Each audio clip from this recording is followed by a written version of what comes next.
we're going to talk about probably the number one movement is building your whole body. Next thing we're going to talk about the squat. Now the first part of the squat, what you have to realize that we all have a built-in mechanism called fight or flight. So if a dog or something about to come, you got to get taken, the first thing you're going to do is drop down and get ready. This position right here is where every athlete gets in. I got my sternum, my sacrum, my center of mass, forward, backwards, sideways, rotational, everything right here. I got it over my legs, starting with my hips, my knees, and my ankles.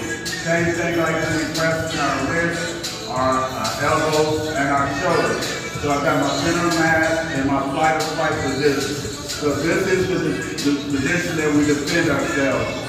If we come inward, we ball it up, we're protecting.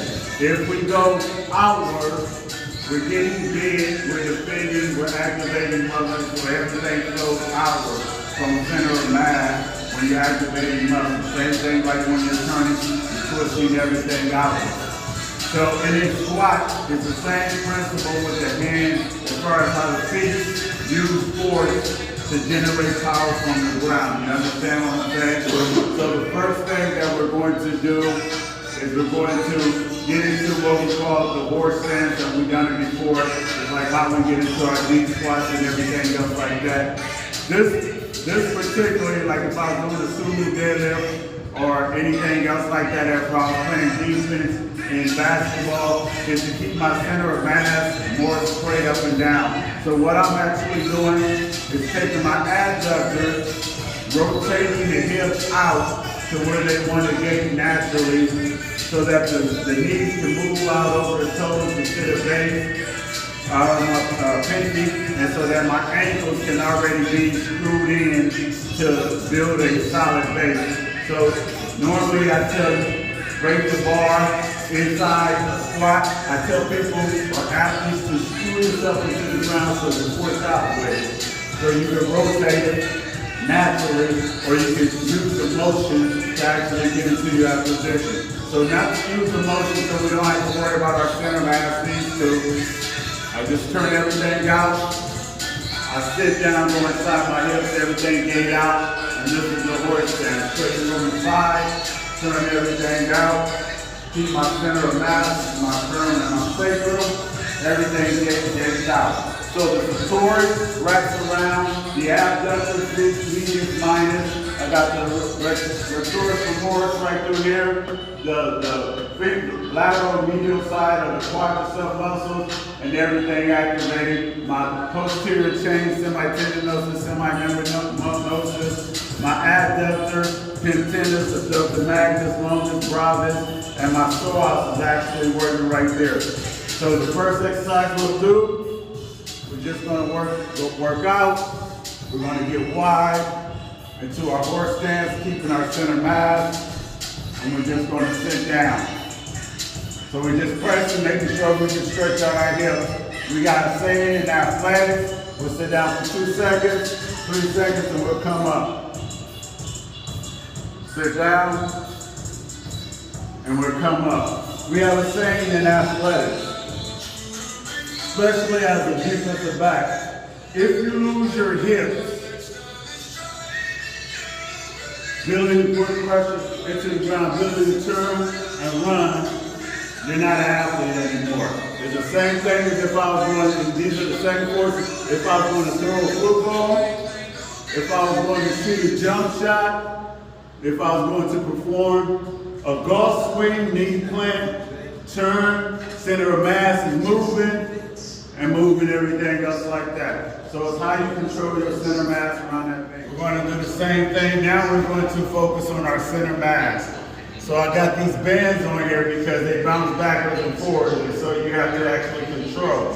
So it stimulates the mind to balance.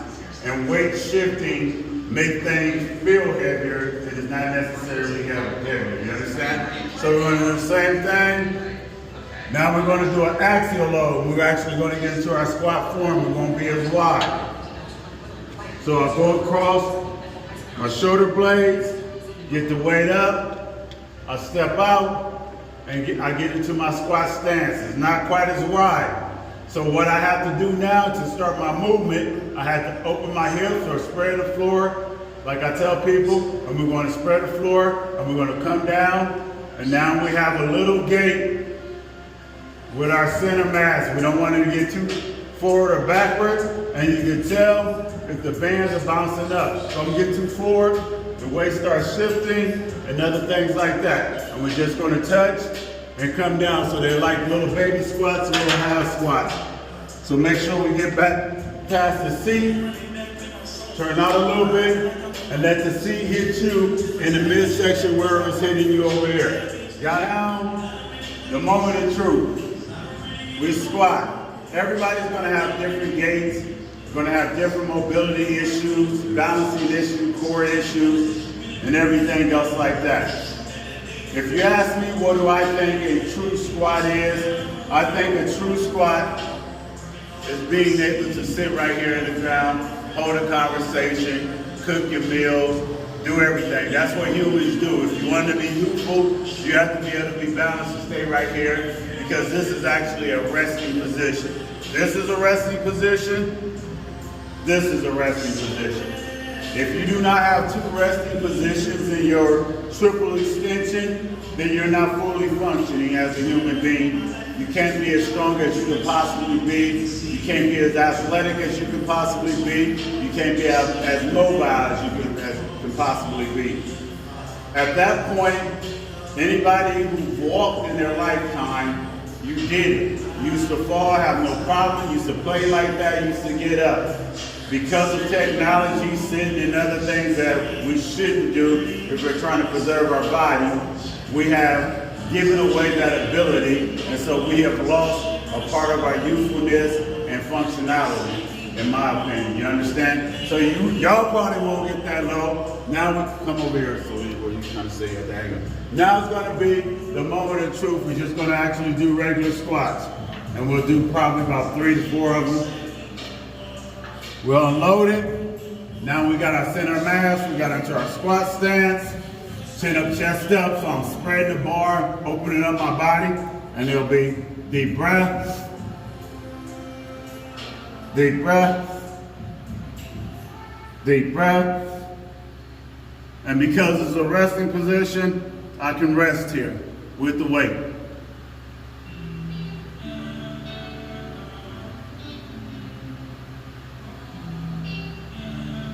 And then I can power up with my kinetic chain, my core leading up,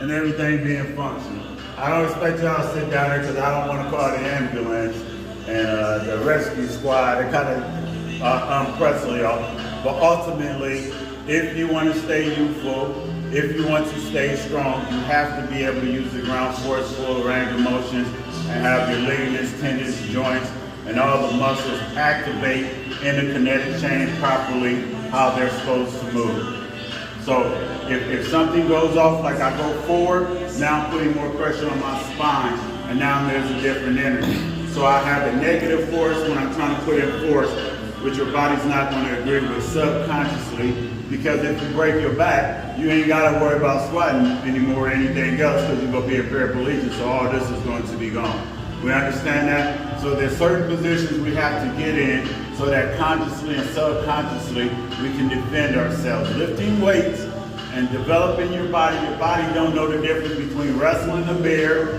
being in a high-stakes game, getting chased for your life. All it knows is that it has a certain amount of stress on it, and it has to make adaptations to become better for survival. We understand that? All right.